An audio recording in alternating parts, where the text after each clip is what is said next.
வணக்கம். தினகரன் பேசுகிறேன். I-PAC Indian political action committee அதை ரன் பண்ணுறவர் பிரசாந்த் கிஷோர். அவர் ஒரு இளைஞராக இருக்கும்பொழுது அதை ஆரம்பித்து அவரே கூட ஒரு கட்சியை ஆரம்பித்து இந்தியாவில் ஆட்சியை பிடிக்க வேண்டும் என்றெல்லாம் முயன்று பார்த்து தோற்ற பிறகு அரவிந்த் கெஜ்ரிவாலுக்காக டெல்லியில் வேலை செய்து அவர் ஒருவரை மட்டுமே வெற்றி பெற செய்ய முடிந்தது. கடந்த தேர்தலில் இங்கே எம்கேஎஸ் அவர்கள் 2021 வெற்றி பெறவில்லையா என்று கேட்கும் தோழர்களுக்கு அடியேன் சொல்வது, கொங்கு மண்டலத்தில் மிக பெரியதொரு இழப்பை திராவிட முன்னேற்றக் கழகம் ஏற்றது. இது எல்லாருக்குமே தெரியும். ஐபிகேஎஃப்னால் அந்த பர்டிகுலர் செக்மெண்ட்டில் ஒன்றுமே செய்ய முடியவில்லை. அவருடைய ஸ்ட்ராட்டஜிஸ் எல்லாமே ஃபெயிலியர் தான் ஆச்சு. 2014 மோடி அவர்களை பிரதம மந்திரியாக ஒரு ஃபோக்கஸ் பண்ணாங்க பாரதிய ஜனதா பார்ட்டியில். அப்பொழுது இதே பிரசாந்த் கிஷோரை தான் அந்த பொலிட்டிக்கல் ஸ்ட்ராட்டஜிக்கு வச்சாங்க. பிஜேபிக்கு நீங்கள் தான் வந்து இந்தியாவில் சரியான அந்த ஸ்ட்ராட்டஜிஸ்னால் என்ன, வியூகமு சூட்சுமம், இதுதானே வியூகன்றது, இந்த சூட்சுமங்களை செய்து தரணுன்றது. டிஜிட்டலில் மார்க்கெட்டிங் மாதிரி ஒருத்தரை உயர்வாக சொல்லி பொதுமக்களை கவர வேண்டும்.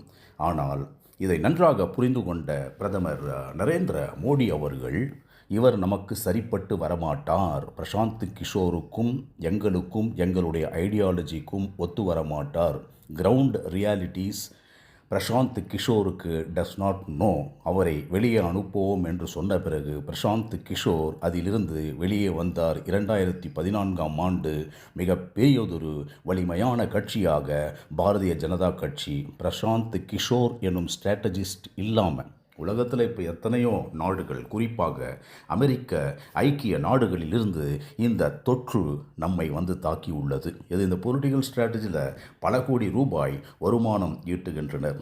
அந்த டிஜிட்டல் மார்க்கெட்டிங் போல, எழுதுவது போல, உத்தமர் போல, நியாயமானதை போல காட்டுவார்கள். இதை நன்றாக புரிந்து கொண்டவர் தான் பிரதமர் மோடி. அதனால்தான் அவருக்கு வெற்றி மீது வெற்றி வந்து விழுகின்றது.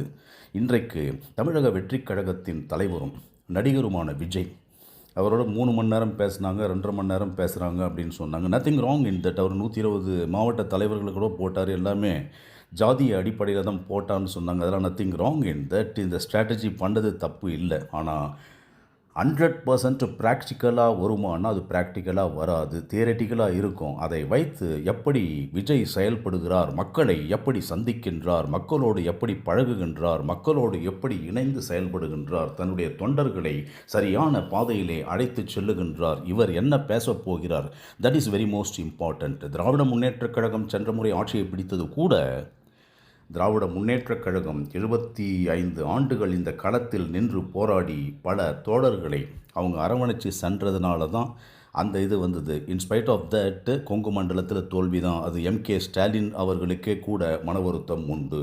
பிரசாந்த் கிஷோர் எங்கெங்கெல்லாம் சென்றாரோ அங்கெங்கெல்லாம் வெற்றியை மட்டும் ஈட்டு கொடுத்தது அல்ல. 2015 பீகாரில் நிதிஷ்குமாரோட போனார். இதே ஐபிகே போயிட்டு என்ன பண்ணார், ஐபேக்கு நாம் பண்ணி கொடுக்குற வெற்றினார். மார்ஜின் இதில் தான் வின் பண்ண முடிஞ்சுது. 2017 யூபியில் காங்கிரஸ் ராகுல் காந்தி தலைமையில் இவரோட ஐக்கியமாய் ரொம்ப மிக தீவிரமாக வேலை செய்து பாரதிய ஜனதா கட்சி மிக எளிதாக மிக பெரும்பான்மையுடன் ஆட்சியை பிடித்தது 2017. 19 எடுத்துக்கோங்க, ஆப்போசிஷனுக்காக அவர் வேலை பண்ணார். ஆனால் இங்கே ஈஸியாக பிஜேபி வின் பண்ணுச்சு. 2020 பீகாரில் ஆர்ஜேடி காங்கிரஸ்க்கு வேலை பார்த்தாரு. அங்கேயும் என்டிஏ, அதாவது பாரதிய ஜனதா கட்சியினுடைய கூட்டணி தான் வெற்றி பெற்றது. இதெல்லாம் இந்த மாதிரி ஸ்ட்ராட்டஜிலாம் வந்து இந்தியாவில் ஏழைப்பாழைங்க அதிகமாக இருக்கிற இடம், குறிப்பாக தமிழ்நாட்டில் பொது அறிவும் அரசியல் அறிவும் மிக அதிகமாக உள்ளது. இந்த எக்ஸிஸ்டிங் ஃபோர்ஸு நன்றாக ஊடுருவி இருந்த திராவிட முன்னேற்றக் கழகம் கொஞ்சம் அந்த டிஜிட்டல் அதெல்லாம் பயன்படுத்துறதுனால வெற்றி பெற்றது. அதற்காக விஜய் வெற்றிக் கழகத்தினுடைய தலைவர் இதை பண்ணது தப்பு, அநியாயம் அதெல்லாம் சொல்ல மாட்டேன். செலவு பண்ணட்டும், 400 கோடியோ 500 கோடியோ செலவு பண்ணி வேலை பார்க்கட்டும். வேலை பார்த்தாலும் அந்த இளைஞர்களை கவர்ந்து இழுக்கக்கூடிய, எப்படி ஒரு Martin Luther king you can win என்று 3 வார்த்தைகளை சொல்லி மக்களை கவர்ந்து இழுத்தாரோ, நெல்சன் மேண்டேலா போன்றவர்கள் 28 ஆண்டுகள் தொடர்ந்து தனிமைச் சிறையில் வாடியவர்கள் லெட் பைகான்ஸ் பி பைகான்ஸ் என்று இங்கே ஒயிட் ரேஸ் இருக்கட்டுமே என்று சொன்னவர்கள் உயர்வான இடத்திற்கு போனார்கள். அதுபோல் பேச்சில் ஒரு கவர்ச்சி வேண்டும், அந்த கவர்ச்சியில் மக்களை இழுக்கக்கூடிய தகுதி வேண்டும். ஏன் நெப்போலியன் போனபார்ட்டை இன்று வரை அரசியல்வாதிகள் மட்டும் அல்ல, வரலாற்று ஆசிரியர்கள் உலகமே போற்றுகின்றது என்றால் அந்த வேர்ட்ஸ் அவர் சொன்னார், impossible is a word to be found in the dictionary of fools.